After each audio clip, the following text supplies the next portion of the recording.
হ্যাঁ শালা ম্যানেজারের বাপের কোম্পানি জানো টাকা দেবে না, ওর গোষ্ঠী পিন্ডি মেরে দেবে। টেস্ট করো তো। দাঁড়াও না, আরে বাপ বেটি মিলে কোম্পানি চালাচ্ছে, আমরা তো শালা ওখানে বাদর নাচ দেখাতে যাচ্ছি, তাই না? আমাদের তো কোনো মূল্যই নেই।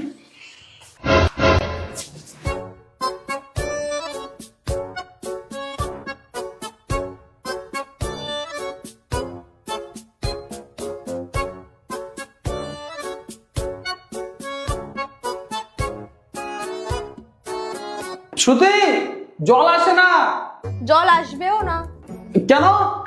কারণ ট্যাঙ্কিতে জলই নেই। তোর ট্যাঙ্কি জল কোথায় গেছে? জল তো বিড়ালে খেয়ে নিয়েছে। হ্যাঁ, আরে বিড়ালে কি করে জল খায়? পাগল নাকি তুমি? হ্যাঁ, তো ট্যাঙ্কিতে কেন জল নেই সেটা আমি কি করে জানবো? তো এখন কি করবো আমি? সেটা তোমার বন্ধুদের কাছ থেকে জিজ্ঞেস করে নাও।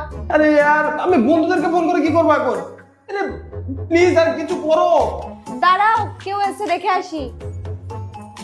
আরে হ্যাঁ, আরে কে এসেছিল? রীতা এসেছিল, রীতা। আর ও এসে তোমাকে খুঁজছিল। কেন? আরে ও এসেছিল, বলছিল বুবুল কোথায়, ওর সিমে নাকি কল আসছে না, তাই ফোন ঠিক করার আছে। আমি বলে দিলাম যে ও ল্যাট্রিনে গেছে। আরে তো এটা বলার কি দরকার ছিল যে আমি লাইব্রেরিতে ফেসে আছি? হ্যাঁ, তো সত্যি কথাই তো বলেছি আমি। আরে তোমার সত্যি কথা বলতে কে বলেছে? মান সম্মানটা আমার খাইয়ে দিল একেবারে।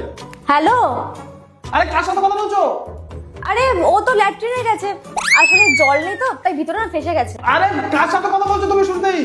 ওই শুনতে পাচ্ছ, ভিতর থেকে চিৎকার করছে। আরে কার সাথে এসব বলছো? ও না মানে রেগে যাচ্ছে, বিরক্ত বোধ ফিল করছে। আর ঠিক আছে, আমি